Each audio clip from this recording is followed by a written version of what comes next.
Gender binary in Animal Crossing New Horizons. On March 2020 of 2020, my life was once again absorbed into the world of Animal Crossing. Nintendo alerted players to Animal Crossing New Horizons with its story's deserted island known as the Nook Inc. Getaway Package, allowing players to get to enjoy the delightful real-time social simulation video game. In this video, we will use Animal Crossing New Horizons as our vehicle to analyze gender.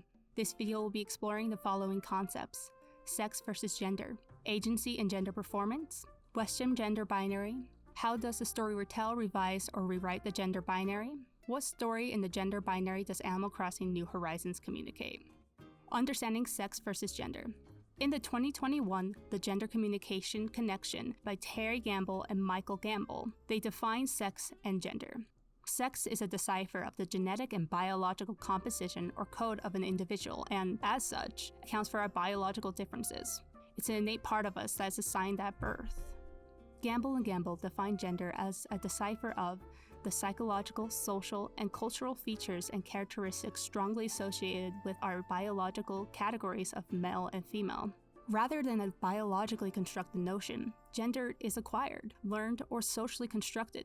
A human invention that identifies the social, psychological, and cultural differentiation between sexes. In simple words, gender shows us how we were socialized in relation to our sex.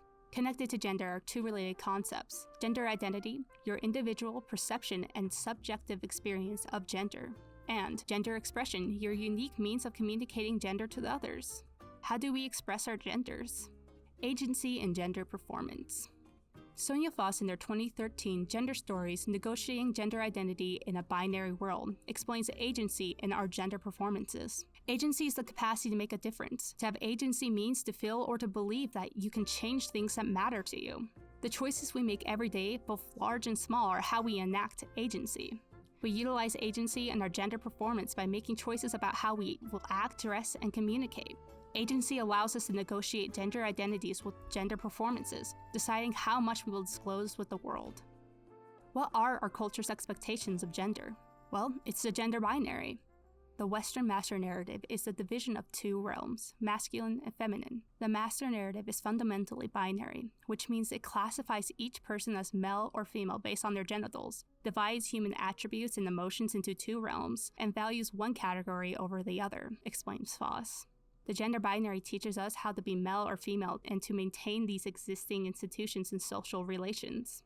The appearance, personality, and behaviors of the ideal person are instructed to us by this gender binary. What are the Western binary ideals for masculinity and femininity? The gender ideals of the binary exert an influence that affects everything, including how you cut your hair, the clothes you wear, what makes you laugh or cry, and how often and when, the career you choose, the partner you find attractive, and your goals in life. These ideals are just unreachable pinnacles that no real human can obtain. The Western binary ideals are created to be opposites, enforcing this expectation that diverging from this imagined binary is abnormal or bad. What is the ideal man? According to the binary, the ideal man is active, aggressive, athletic, competitive, dominant, independent, logical, self-confident, and unemotional. Foss explains that the ideal man is expected to win and dominate at any cost, be self-reliant, and above all, do nothing such as crying, begging, or backing down that would earn him the label of sissy. The ideal man's a leader, the initiator in dating, sex, and business, and the provider for and the head of his household, according to Foss. The man's domain consists of tasks such as repairing machines, leading and running the world governments, inventing new technologies, and peers may reward him for having multiple sex partners. The ideal man's attractiveness is based off status, power, and achievements, all being more important than physical attractiveness. He is, above all, to be manly in everything he does, from the way he parts his hair to how he strides confidently down the street to how he holds a woman when he kisses her, explains Foss. Foss explains that the binary says that the ideal woman is passive, cooperative, tactful, understanding, emotional, sensitive, submissive, supportive, and dependent. The ideal woman is expected to devote time and money to her appearance to be sexually attractive to men, shaving almost every inch of the body, wearing makeup, and dressing in a feminine style. An ideal woman is expected to be submissive, therefore letting men take the lead during sex. They're expected to be the caregiver, be responsible for the family's emotional and physical well-being. Regardless if she already has a career, she takes upon the other full-time job of the woman's domain, which does not place the same expectation that their partner takes any of the same weight. How does Animal Crossing New Horizons characters represent these ideals? What percentage of potential residents of your island are male and female? Of the 413 villagers, 51.8% are male and 48.1% are female. So there's a pretty even split of representation between the male and female villagers. The gender ideals in the villager personalities. There are 8 personality types in the game. 4 of them are specifically linked to females and 4 to males. The female personalities are linked to the characters. The sisterly personality. They act caring about the main character and are tough, portrayed as caring greatly about their parents. The snooty personality. They act as if they are higher class and more mature than other villagers, and they are portrayed living more luxurious lives with high-end fashion and homes. The normal personality. They are insecure, friendly, and care a lot about cleanliness, not caring much about their appearance though. Finally, the peppy personality. They act bubbly and excitable, and are portrayed to care about popularity in hopes that they could become a pop star or diva. So what about males? Male personalities that are linked to characters. The cranky personality. They are annoyed easily, out of touch, and are portrayed as mature old men. The jock personality. They are portrayed to care a lot about their personal health. They are unintelligent and obsessed with sports. The lazy personality. They are laid back and comfortable with their lifestyles. Finally, the smug personality.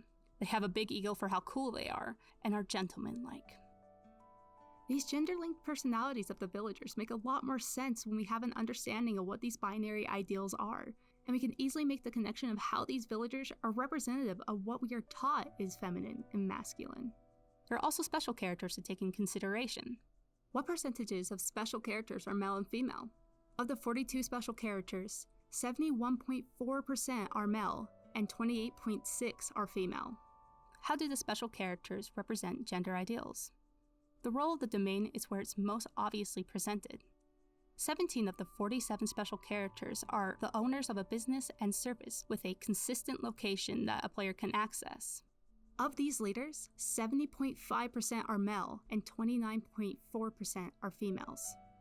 7 of the businesses/services owners have 8 coworkers spread amongst these locations, being split between 4 female and 4 male. 62.5% of these businesses and services have coworkers that provide a service. 37.5% provide no additional service or only provide a short-term service. Of these 8 coworkers that provide a service, 50% of them are male, 12.5% are female. Finally, there are 10 characters that provide some kind of a service without a designated location. 80% of these characters are male, 20% are female. The disparity is obvious. Female characters are not considered relevant enough to be put inside of leadership roles in Animal Crossing's world. There's a huge disparity on how useful the characters will be and the opportunities they have to be the owners or runners of services. They commit to the concept of the male domain when the majority of the special characters are male. In addition to that, these male characters are the leaders of this world. How is the player's character exempt from the Western binary? Starting the game, the player is given an option to select a style for their character, instead of having the player make an unchangeable choice between male and female characters. Elise Favis, a reporter from the Washington Post, explained that the character's gender presentation is flexible with no gender-locked clothing or hairstyles. What was the creator's intent? Aya Kyogoku, game director and producer, stated, "We basically wanted to create a game where users didn't really have to think about gender, or if they wanted to think about gender, they're also able to," according to her interview with the Washington Post. Kyogoku clarified that the team's decision for the player character's customization flexibility is not just about gender. Society is shifting to value a lot of people's different identities. How does something in pop culture like Animal Crossing New Horizons communicate their perceptions on the Western master narrative about gender? Foss explains there are 3 paths that stories use when communicating their perceptions on the gender binary: by retelling it, revising it, or rewriting it. The first option, retelling the story, means that the messages being communicated by the story align and reinforce the master narrative of the binary, telling people that if they meet the gender's ideals, they'll be rewarded. This is accomplished in 3 ways. Preparation of children and teens to socialize them for the adult binary world. Next, prescription, which depicts adults being rewarded for conforming to the binary.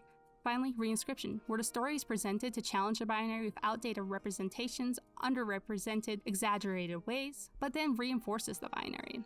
It reinforces it by offering a compelling message for the audience to identify with that takes precedence over all earlier dismissal of the binary.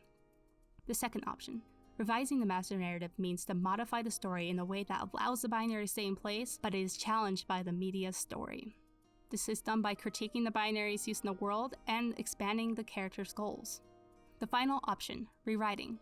These stories disrupt any connections between bodies and gender expressions, suggesting that any behavior, quality, and kind of appearance is appropriate for any existing body, explains Voss. What position does Animal Crossing New Horizons take when communicating the Western master narrative on gender? There are two arguments you can make that this is representing. Are they revising the master narrative on gender by using your main character as a critique against the gender binary? Or is it retelling the binary through reinscription since your main character is unrepresentative of the main cast? The creator's intent was to create a game that allowed players to not worry about gender, but I would argue Animal Crossing New Horizons fails to create a critique on the Western gender binary. Instead, it retells it through reinscription. How does Animal Crossing New Horizons retell the binary? Let's review the messages being communicated about gender. First is your character, who escapes the binary's expectation by being the only character with agency in their gender performance. Our character becomes the outlier, the other, when all of the villagers and special characters are presentations of the binary. Next, the villagers and special characters follow this master narrative. They follow this master narrative by having the characters' personalities being reflections of the expectations of the gender binary, by having the disparity of gender representation, and the roles that they give female characters versus male characters. Reinscription is accomplished when the story presents a character as an exaggerated, reductive, or unrepresentative part of the main story, which leads the audience to personally challenge the binary. The playable character is unrepresentative of the main cast, which could lead the audience to identify with its challenge on the binary. Reinscription revives the binary and encourages the audience to embrace it by offering an equally or more compelling message with which to identify, explains Voss, resulting in the audience realigning with the binary they previously rejected.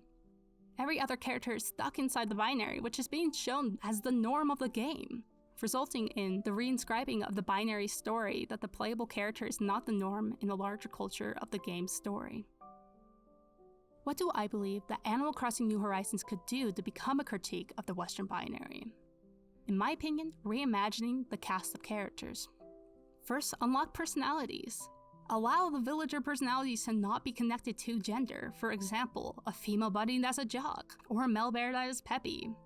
Secondly, allowing fluid gender expression in the cast. For example, for the preset clothes that characters are already wearing, instead of having them be based off of gender, just have it be based off of what makes sense. So you can have a man wear a dress that's pink and frilly if that's what that male character wants to wear. Third, have non-binary villagers. A multitude of the 413 villagers and 42 special characters could be perceived as non-binary or gender fluid. Sahara already has an inconsistent gender between Japan and the US, and Leaf has a very fluid gender presentation. Just commit to having gender-neutral pronouns and gender performances. All of the above that I had stated also apply to the special characters, but there is some more to be said about them. Challenge a man's domain on what gender should work where and who should be the leader of what, and additionally balance the disparity of percentages of gender representation of the cast.